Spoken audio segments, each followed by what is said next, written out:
We begin with the verse Vayechi Yaakov be'eretz Mitzrayim sheva esrei shana. Yaakov lived in Egypt for 17 years. Now, ironically, Egypt was the worst place in the world. And Yaakov was, because of circumstances, the famine, forced to go and settle in Egypt. One would think that this is the worst place and the last place he wants to be. However, the Zohar says on the words Vayechi Yaakov be'eretz Mitzrayim that these 17 years in Egypt were the best years of his life. Literally, this was the good life for Yaakov. And this needs to be understood. How can Yaakov, the holiest person in the world, be comfortable, find his home in Mitzrayim, which is called Ervat Haaretz, the nakedness of the land, the place where they were steeped in avodah zarah, idol worship, promiscuity, lying, cheating. It was the worst place in the world to be, yet here we're told that Yaakov has the good life, and we have to understand this seeming contradiction. So the way we could appreciate it is this. Yaakov knows that he's eventually going to leave the world and leave his descendants in Egypt. And he should be afraid that, God forbid, Egypt will affect them in a bad way. So what is it about Yaakov that he can be so happy and live out his years of retirement, so to speak, in this bliss, when he should be screaming inside, afraid of the doom that awaits his descendants? So there are two things that we could say that help him calm down. First of all, we know that Yosef came in front of him, settled in Egypt, and became the ruler of Egypt. Now, seeing Yosef survive this encounter with Egypt and remain righteous and remain holy was certainly a positive thing for Yaakov to see. More than that, Yosef raised his children in Egypt, and they came out also righteous. It is for that reason that we bless the children. When we bless our children, we bless them and say that they should be like Ephraim and Menashe, the children of Yosef. Because Ephraim and Menashe were the first two children to grow up in Galut, so to speak, in Mitzrayim, and they were able to come out holy. And that strength to come out holy in Egypt is the blessing we give, because right now in exile we need that type of extra power. The second thing that we can say is why Yaakov can relax and enjoy the last years of his life in Egypt is because before he himself went to Egypt to settle with him and the entire Jewish family at the time, all of his sons and extended grandchildren, was first and foremost he sent Yehuda in front of him, lehorot, to instruct everybody. The rabbis tell us that this instruction was to set up a base medrash where there would be Torah learning and where rabbinic instruction, when guidance and direction would come out from the base medrash. So if a nation is committed to following its Torah scholars, its Jewish leaders, then they are going to follow in a good direction. And so Yaakov prepared this ahead of time, knowing that was a necessary component for the survival and continuation of the Jewish people.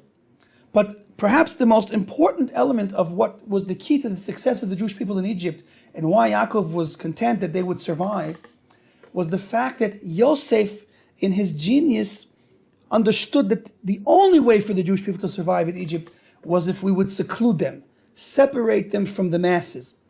There is, for example, the idea in modern terminology, we talk about living in a suburb.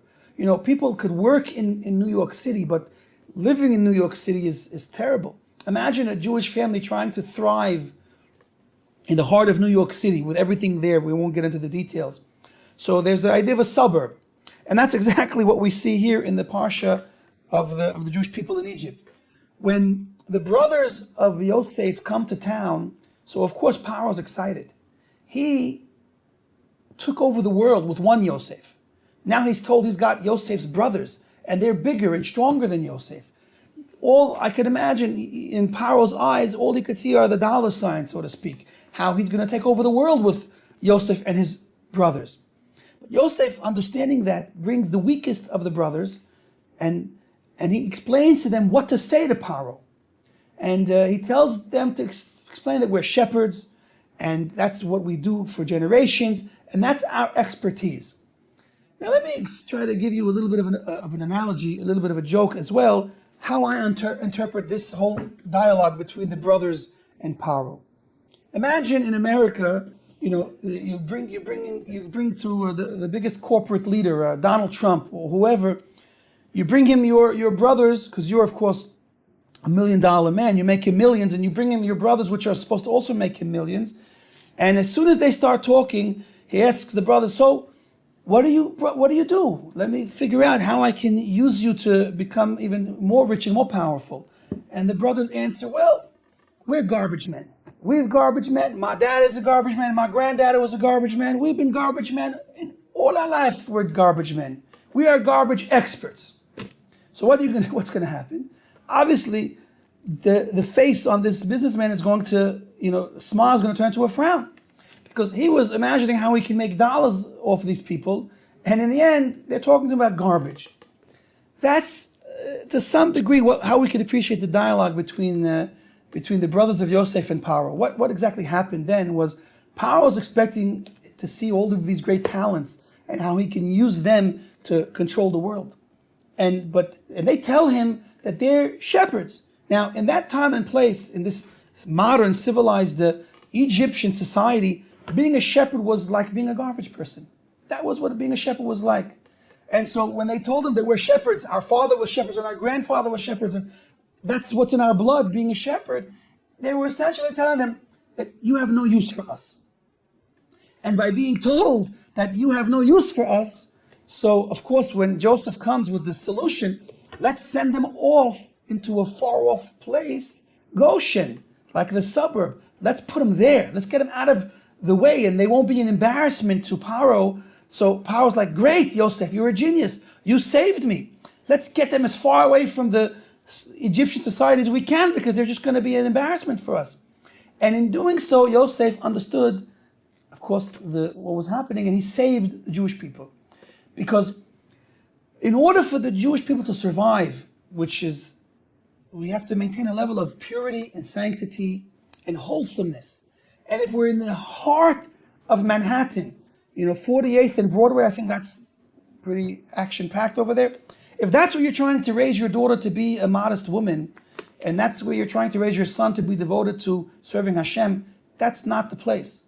And so by sending the Jews off to Goshen, which was a place where they would be isolated and they would be able to maintain purity, sanctity, wholesomeness. So the added benefit, which was really what saves the day, is that the divine presence could come and stay with them there.